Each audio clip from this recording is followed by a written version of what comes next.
Hi everyone, please watch, like, share and subscribe our channel. There is a lot of practice test materials available on our YouTube channel, so please do not miss. Thank you. Section 1. You will hear a conversation between a male clerk in a hire company and a woman customer. First, you have some time to look at questions 1 to 5.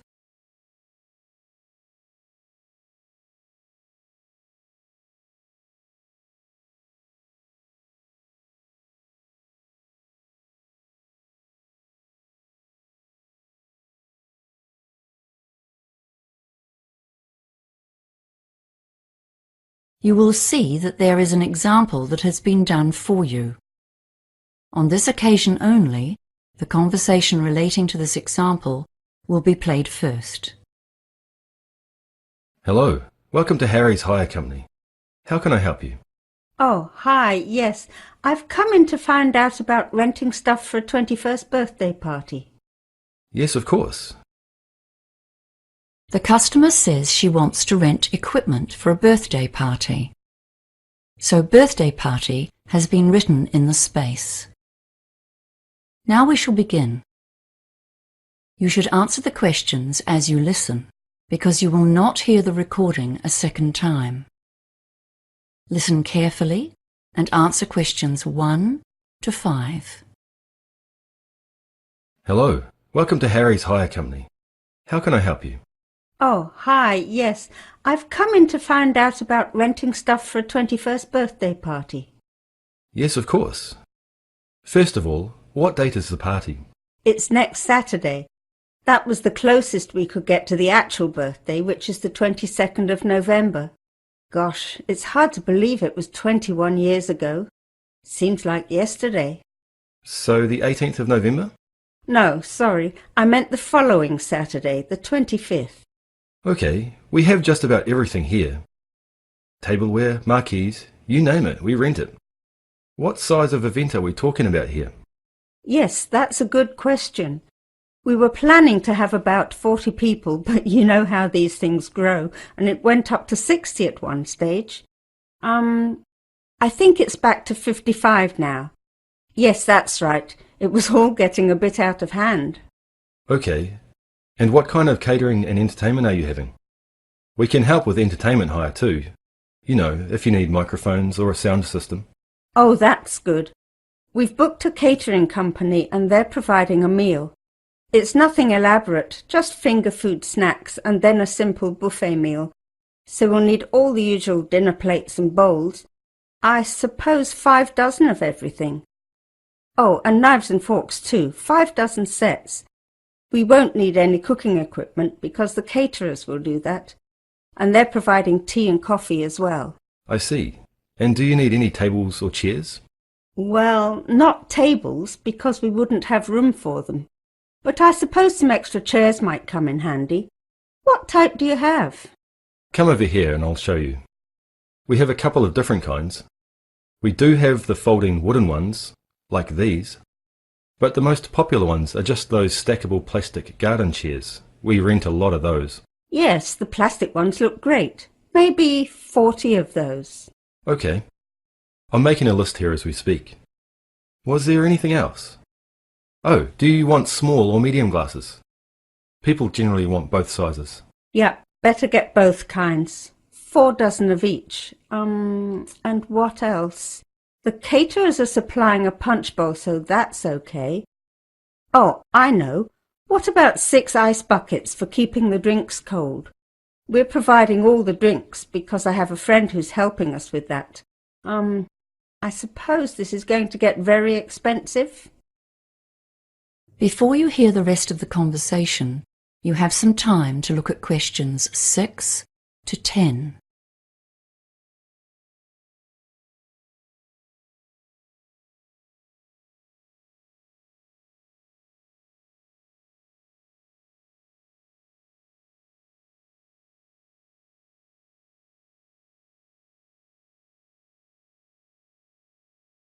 Now listen and answer questions 6 to 10.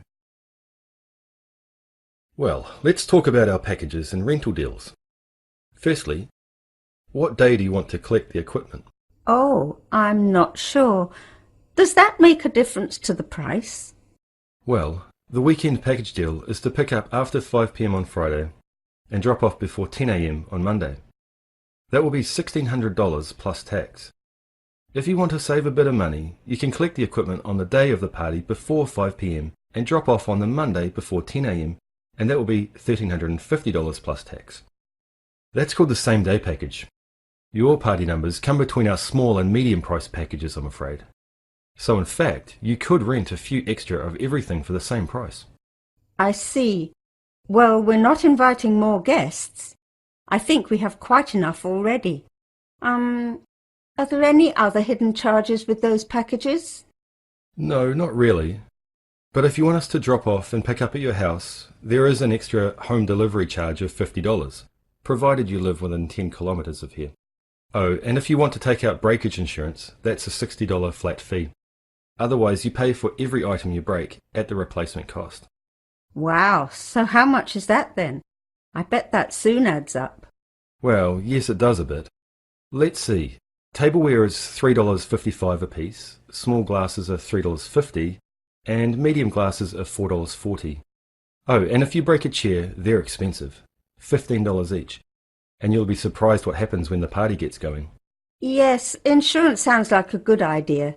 And I think I'll take the weekend package deal, thanks. It's much more convenient, isn't it? And not much more expensive. Okay, so let's take a few details then. Your name?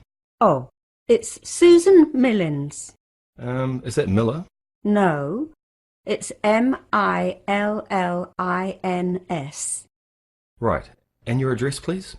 28B Sandstone Close, Martinsborough. And just to confirm the order, the medium-sized party weekend package with breakage insurance. And did you want to collect this yourself? Yes, thank you. I do live within 10 k's, but I don't want to pay any extra charges.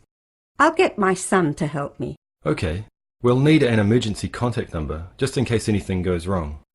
Oh, and credit card details, of course. Oh, yes, of course. The phone number is 084-398-7695. Okay, thank you. And now the credit card. That is the end of section 1. You now have half a minute to check your answers.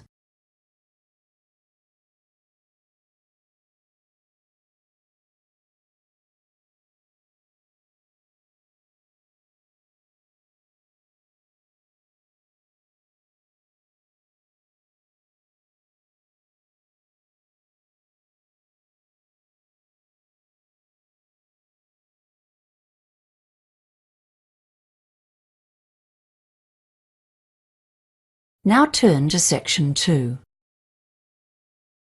Section 2. You will hear a tour guide talking to a group of tourists who are visiting a cave in Vietnam. First, you have some time to look at questions 11 to 15.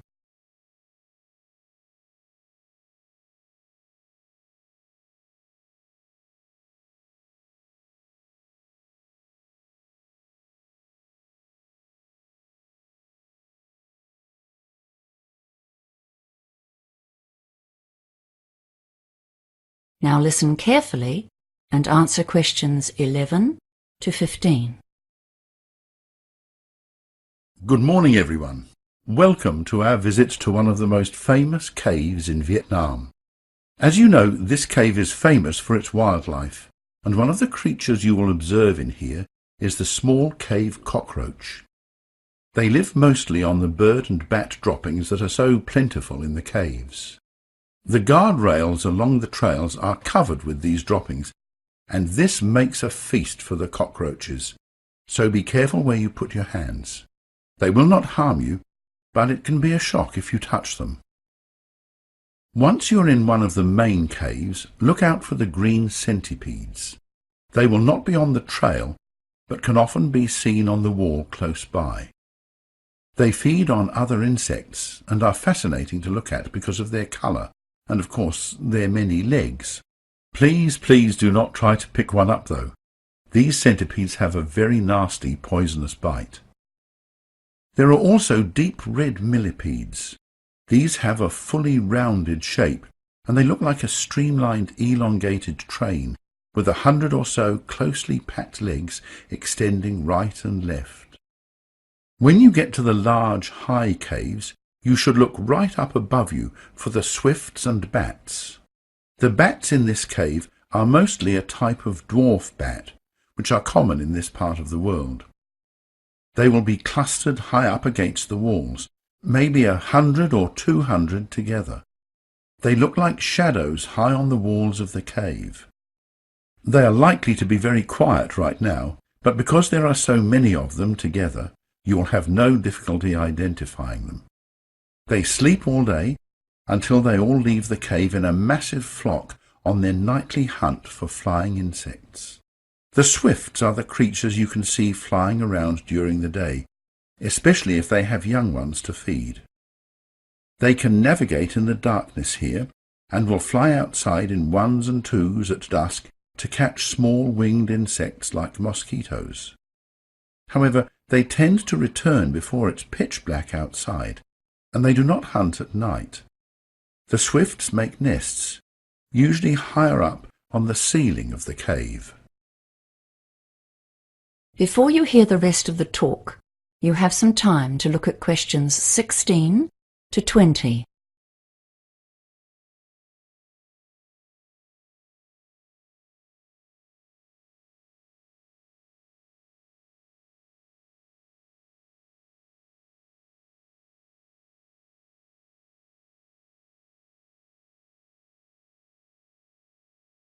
Now listen and answer questions 16 to 20.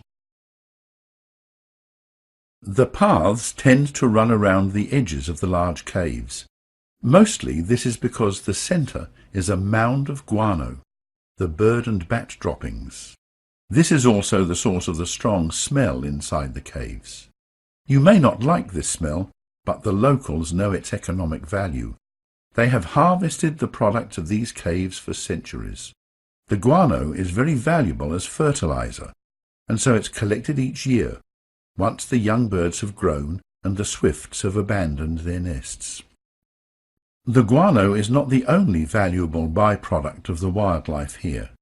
As you travel through the caves, you will notice some bamboo structures. These very flimsy-looking sets of poles that go a full 100 meters right up to the roof are what the locals climb up to gather the swifts' nests. These are even more valuable than the guano, as they are the main ingredient in bird's nest soup. Before you begin, it's time for some safety instructions. As you probably know, this is a huge limestone cave that goes about 1 kilometer back into the hills, and in places it's 100 meters in height and 300 meters wide. There's no need to crawl around in here as you do in other caves, but it's dark inside, of course. That's why I insisted you bring a working light.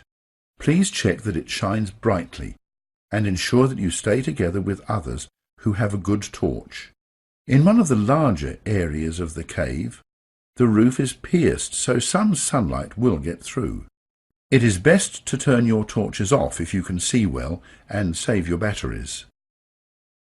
It's a good idea to put your waterproof jacket on now. The walls may be wet, but that's not the main reason for the jacket. The bats and birds do excrete, and they're above you, so just in case. And of course, your hat or hood also keeps you safe from animal droppings. It's not advisable to use the guardrails as handholds. There are lots of droppings on those rails, and don't forget the cockroaches. You absolutely must follow the marked trails. The guardrails on either side are put there so that you cannot mistake them. We take no responsibility for your safety if you go over or under the rails into other cave areas. Keep your torches shining on the path whenever you are moving, just to be sure of your footing, and don't try to go too fast. You might trip, and you will certainly miss some of the fascinating wildlife in the cave. Now, it's time to begin the tour. That is the end of section 2. You now have half a minute to check your answers.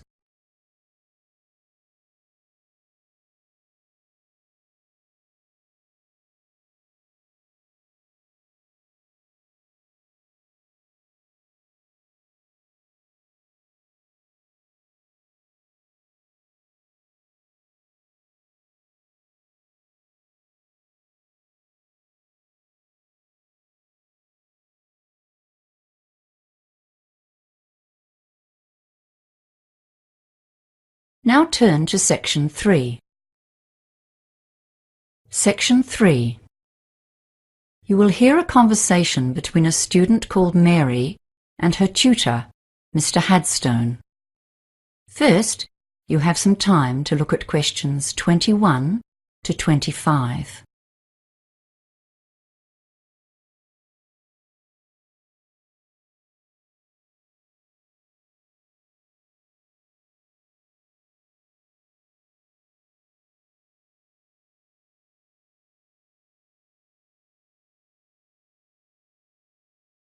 Now listen carefully and answer questions 21 to 25.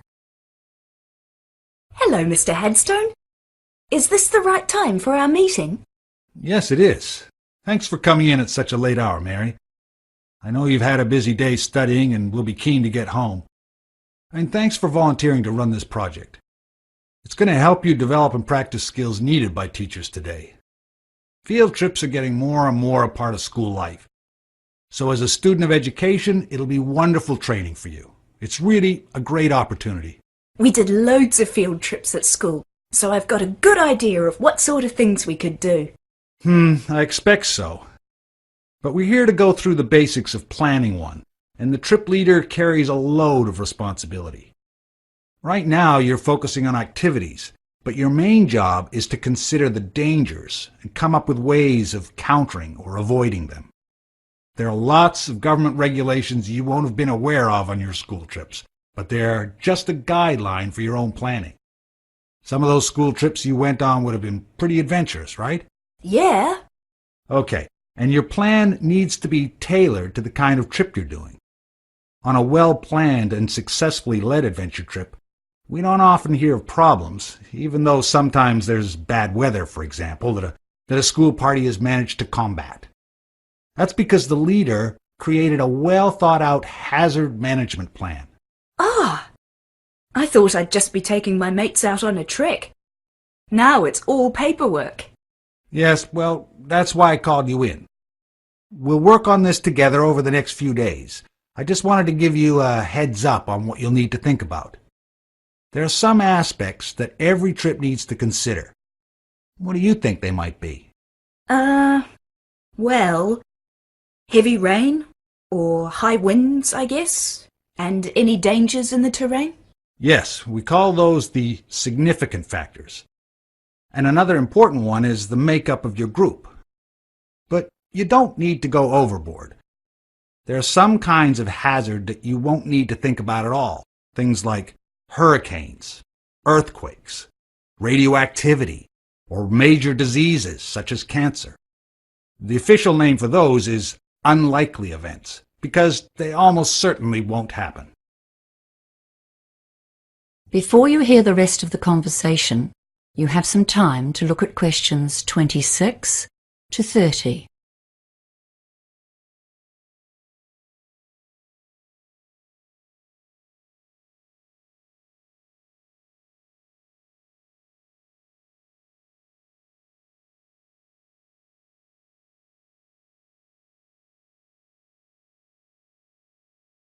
Now listen and answer questions 26 to 30. Okay, so let's consider the hazards seen as most likely on a field trip into the countryside. Weather causes real problems. Overexposure to the sun or the cold, even the wind, can have a big impact. And of course, the weather can change very suddenly and without warning. Yes, people can get into trouble in the hills if they don't bring extra layers of clothes and a jacket, even if they start walking on a hot day. Oh, and a raincoat too, of course. What's next then? Well, let's think about possible activities and what you might need. Yes, okay. Well, for hiking, of course, we need a first aid kit.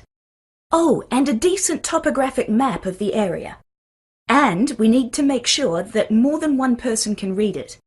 I've run into lots of difficulties in the past with people who can't identify even major features, like rivers. And some people have no idea about contour lines. And I suppose a compass, too. You'd need to list those.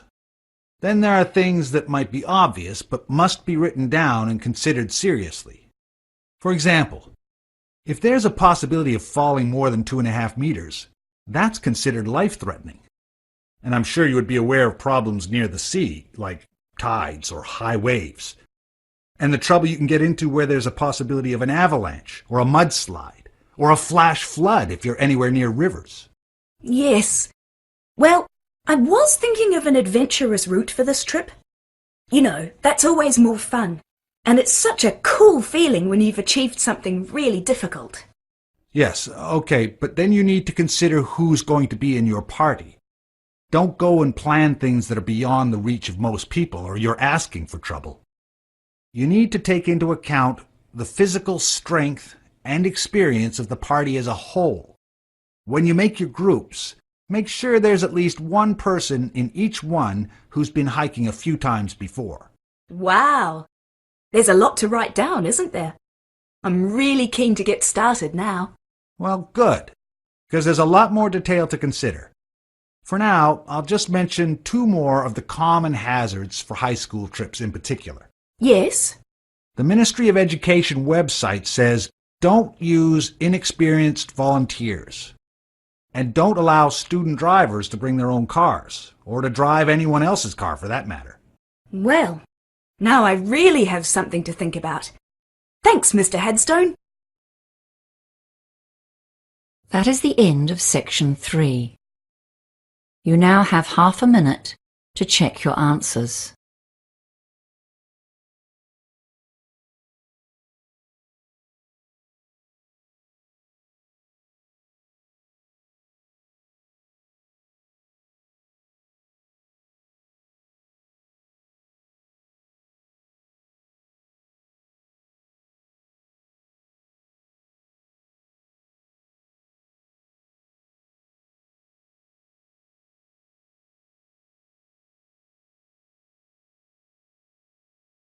Now turn to section 4. Section 4. You will hear a lecturer giving a talk on cochlear implants. First, you have some time to look at questions 31 to 40.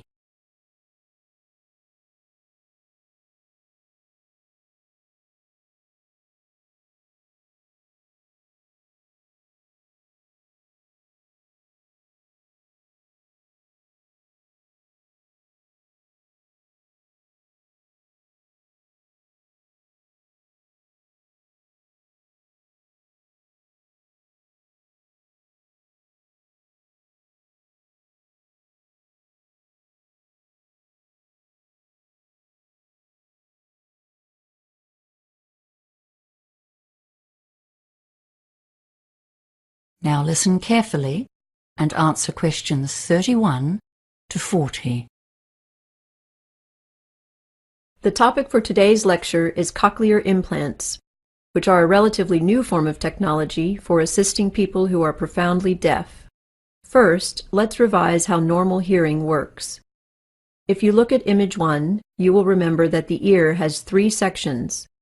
The outer ear, or pinna, picks up sounds, which are then channeled through the ear canal to the eardrum, where they are transformed into mechanical vibrations. These are sent to the cochlea, or inner ear. Inside this snail-shaped tube, there are sensory hearing cells that have a variety of functions. The outer hair cells make soft sounds louder and reduce the volume of louder sounds. The inner ear cells transfer this information to the auditory nerve and thence to the brain, which interprets the input as sounds. This sophisticated and sensitive process allows us to process a huge variety of auditory input. For those who are profoundly deaf, the system functions poorly or not at all, and the brain does not receive the input it needs to process and interpret sounds. Image 2 shows how a cochlear implant works. You can see that the implant has 3 main parts. The first external part, behind the ear itself, is the microphone, and at the back of this you can see its associated speech processor, which is a tiny computer. This analyzes and digitizes sounds and sends them to the transmitter, which is worn on the head. Those sounds need to be converted into electrical impulses so that they can be sent to the cochlea. If you look carefully at the image, you can see that just under the skin, directly behind the transmitter, is a surgically implanted receiver. This receives the sounds from the transmitter. It converts these sounds into electrical impulses, which are sent directly to an electrode array that is implanted inside the cochlea itself, thus completely bypassing the ear canal. As you have seen, a cochlear implant does not operate in the same way as the ear, nor, in fact, as a hearing aid. In cases of mild hearing loss, hearing aids can be very helpful. They simply amplify the normal sound waves as they travel down the ear canal. However, they generally cannot overcome severe hearing difficulties, and this is where cochlear implants come into play. So, what are the pros and cons of using a cochlear implant? Well, firstly, cochlear implants can deliver significant improvements in hearing for some users, and some people report dramatic improvements in the perception of individual words and sentences over the weeks and months after an implant.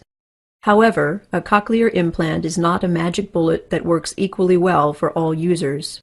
The sound signals that the brain receives from an implant are quite different from normal ones, and this means that the user has to relearn how to hear. Many users report that speech sounds robotic after a cochlear implant, and the degree to which people can adjust to this new kind of hearing varies hugely with each user and situation. It is important to understand that a cochlear implant is not a cure for deafness and that the user is still deaf. Especially for a child, an implant is a long-term commitment, involving lengthy and intensive training. The user must learn to reinterpret sounds and will likely need to augment this with speech therapy so that people in the community can easily communicate with them. The implants work much better in quiet situations than in noisy ones, so they still need to learn to lip read and to use sign language. The surgery itself is not without risk, though it has greatly improved since it was first performed, and there is some possibility of damage to facial nerves. Another disadvantage of a cochlear implant is that the surgery may remove any natural hearing that the deaf person still retains. This takes away the possibility of using a hearing aid should the implant not be effective. For this reason, many users have implant surgery performed on only one ear, the one with the least natural hearing. So, who is best suited to receiving an implant? Many factors impact on this decision. The most significant one appears to be the duration of the deafness, and as you would expect, those who have been deaf for a long time generally have lower success rates. The second related factor is how old the patient was when they became deaf, and maybe more significantly, whether they had learned to speak before they became deaf. Those who become deaf postlingually generally have better outcomes. Another factor is the health and structure of the cochlea and how many nerve cells the user retains. This is related to the cause of the hearing loss, and recent research is exploring how the spinal ganglion, or nerve cells, are affected by disease. That is the end of section 4. You now have half a minute to check your answers.